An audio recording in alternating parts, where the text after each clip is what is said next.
राधे कृष्णा दोस्तों। कार्तिक मास का महत्तम और कथा सुनने वाले सभी भक्तों का आज की कथा में हार्दिक स्वागत है। भगवान विष्णु और माँ लक्ष्मी की कृपा सदैव ही आप पर और आपके परिवारजनों पर हमेशा ही बनी रहे। तो दोस्तों, आज आप सुनेंगे कार्तिक मास महत्तम का 19वां अध्याय। राजा पृथु ने पूछा, हे देवर्षि, युद्ध में उसके बाद क्या क्या हुआ? वह दैत्य कैसे मारा गया? नारद जी राजा पृथु को कथा सुनाते हुए कहते हैं, उधर जलंधर ने शिव का अद्भुत पराक्रम देखा तो शिव जी को भ्रमित करने के लिए माया से पार्वती उत्पन्न कर दी। वह रथ में बैठी हुई थी। निशुंभ आदि दैत्य उसे पीट रहे थे और वह रो रही थी। शिवजी ने जब यह देखा तो वह व्याकुल हो गए। अब शिवजी भयानक रूप धारण कर अग्नि की ज्वालाओं से और भी अधिक भयंकर हो गए। रुद्र का भयंकर रौद्र रूप देखकर दैत्य डर गए। युद्ध भूमि से 10 दिशाओं में तितर बितर होकर भाग गए। तब रुद्र ने शुंभ निशुंभ नामक दोनों राक्षसों को शाप दिया कि तुम युद्ध से भागे हो एवं तुम गौरी को पीटते थे, इस कारण गौरी तुम्हारा वध करेगी। तदनंतर जलंधर ने शीघ्रतापूर्वक अपने पैने बाण बरसाए तो उनकी अधिकता के कारण पृथ्वी पर अंधेरा सा छा गया। शिवजी ने उसके समस्त बाणों को काट डाला। इसके बाद भयंकर रौद्र रूपधारी शिव ने अत्यंत क्रोधित होकर सूर्य के समान तेज वाला सुदर्शन चक्र चलाया। आकाश और पृथ्वी को प्रज्वलित करता हुआ वह चक्र बड़े वेग से पृथ्वी पर गिरा और उसने जलंधर का सिर काट दिया। भयंकर शोर करता हुआ जलंधर का शरीर रथ से नीचे गिर गया। उस शरीर से जो तेज निकला वह रुद्र के तेज में लय हो गया। वृंदा का जो तेज था वह गौरी में लय हो गया था। इस पर ब्रह्मा आदि सब देवता हर्ष से खिल उठे।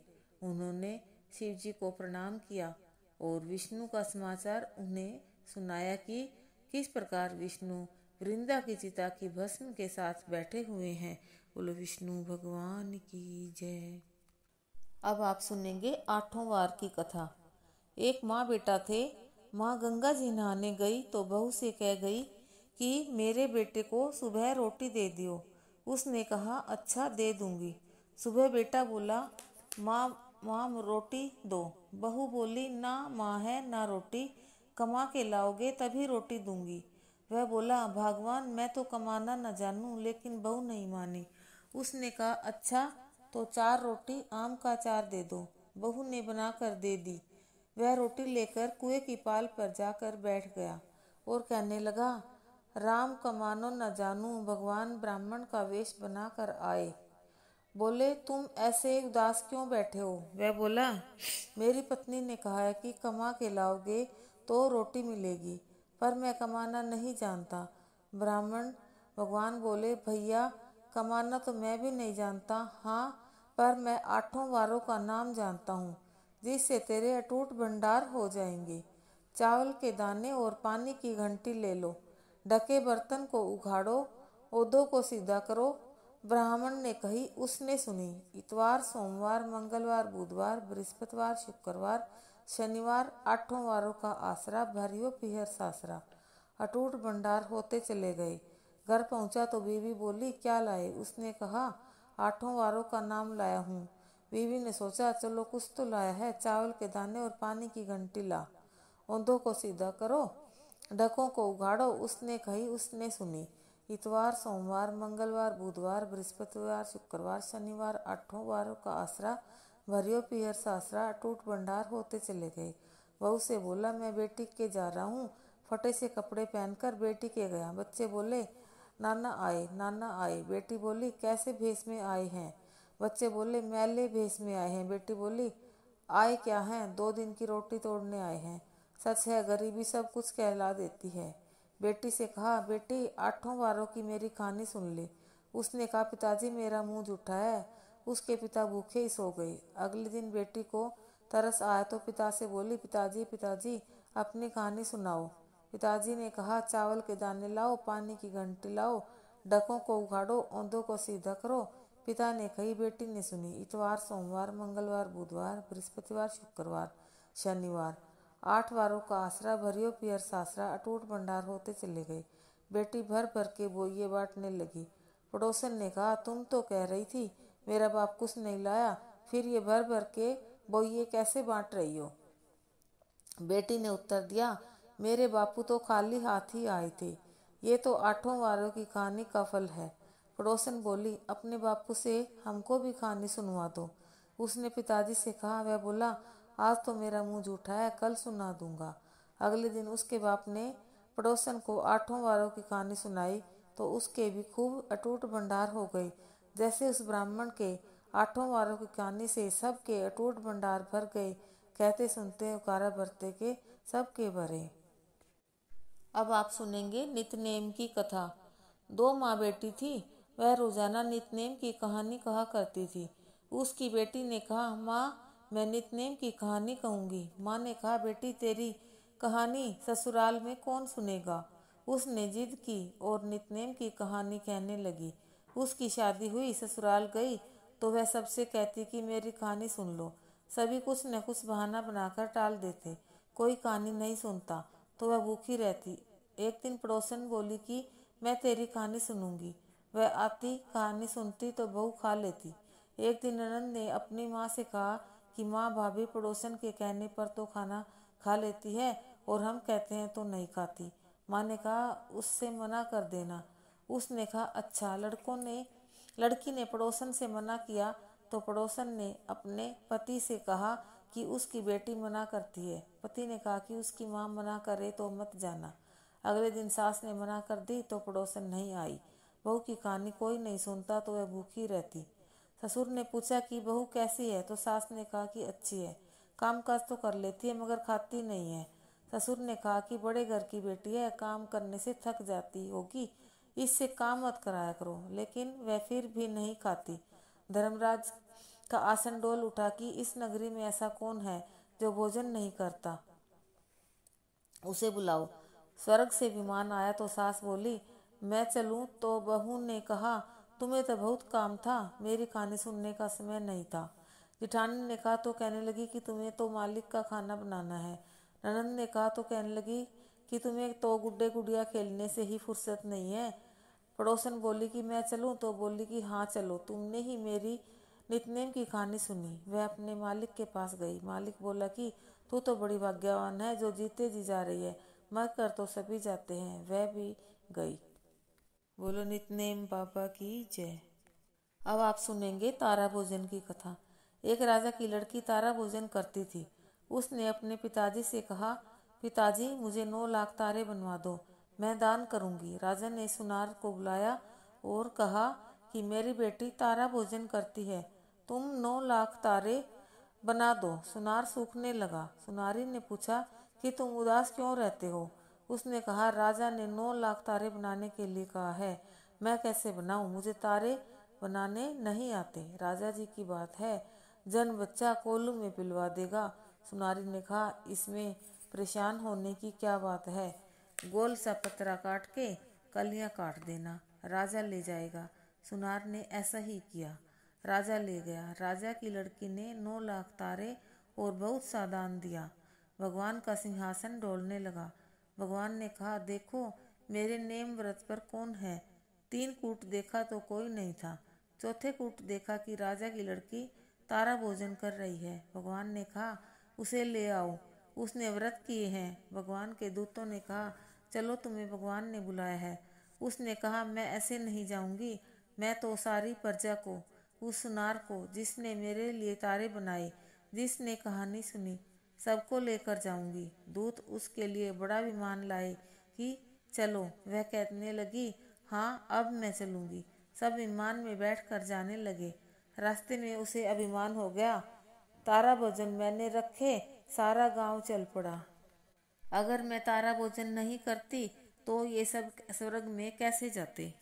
दूत ने उसे वहीं से नीचे उतार दिया कि तुम्हें अभिमान हो गया है। दूत भगवान के पास पहुँचे तो भगवान ने कहा, इन सब में तारा भोजन व्रत करने वाली कौन सी है? वे बोले, उसने अभिमान किया इसलिए हम उसे छोड़ आए। भगवान बोले, नहीं नहीं, उसे लेकर आओ। लड़की ने 7 बार क्षमा मांग ली। क्षमा क्षमा क्षमा क्षमा क्षमा क्षमा क्षमा करो भगवान। जैसे राजा की लड़की को स्वर्गलोक मिला वैसे भगवान सबको स्वर्गलोक देना।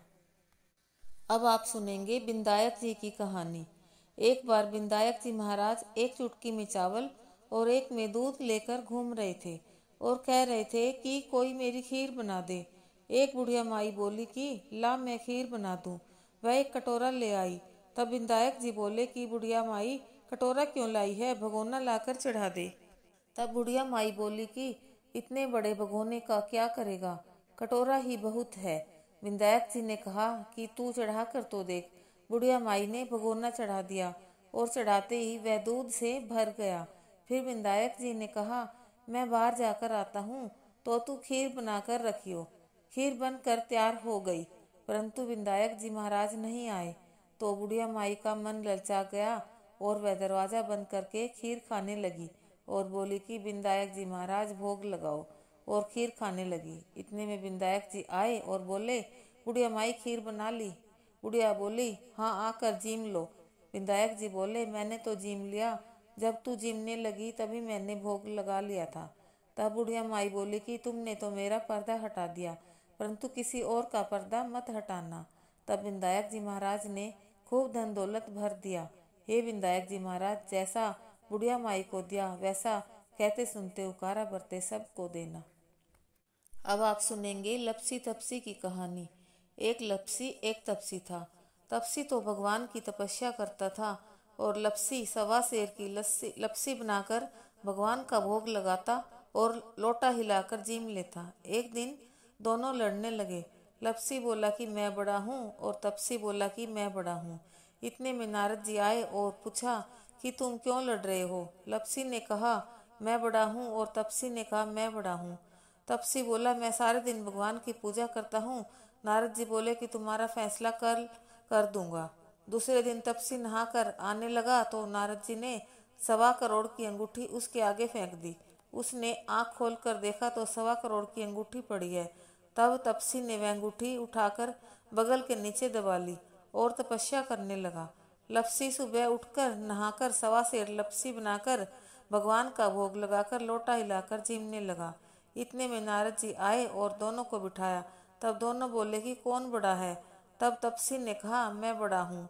नारद जी बोले तू घोड़ा उठा। घोड़ा उठाया तो 1.25 करोड़ की अंगूठी निकली। तब नारद जी बोले कि ये अंगूठी तो तूने चुराई है, इसलिए तेरी तपस्या भंग हो गई, इसलिए लपसी बड़ा है। तपसी बोला कि महाराज मेरी तपस्या का फल कैसे मिलेगा। तो नारद जी बोले तेरी तपस्या का फल कार्तिक नहाने वाली देंगी। फिर नारद जी बोले कि सबकी कहानी कहकर तेरी कहानी ना कहे तो कार्तिक का फल खत्म हो जाएगा। अब आप सुनेंगे तुलसा जी की आरती। तुलसा महारानी नमो नमो, हर की पटरानी नमो नमो। कौन से महीने में बोई रानी तुलसा, कौन से महीने में हुई हरियाली नमो नमो। आषाढ़ महीने में बोई रानी तुलसा, सावन मास हुई हरियाली नमो नमो। तुलसा महारानी नमो नमो। कौन से महीने में हुई तेरी पूजा, कौन से महीने में हुई पटरानी नमो नमो। तुलसा महारानी नमो नमो। कार्तिक मास हुई मेरी पूजा, मंगसिर मास हुई पटरानी नमो नमो। तुलसा महारानी नमो नमो। के जप तप किया रानी तुलसा, जो सालग्राम हुई पटरानी नमो नमो। तुलसा महारानी नमो नमो। 12 बरस जिजी कार्तिक नहाई, 12 बरस जिजी कार्तिक नहाई। सालग्राम हुई पटरानी नमो नमो। तुलसा महारानी नमो नमो। 56 भोग 36 व्यंजन, छप्पन भोग 36 व्यंजन, बिन तुलसा हर एक न मानी। नमो नमो तुलसा महारानी, नमो नमो हर की पटरानी, नमो नमो। सांवरी सखी मैया तेरो जस गावे, सांवरी सखी मैया तेरो जस गावे, तो सबको ज्ञान सिखावे महारानी। नमो नमो तुलसा महारानी, नमो नमो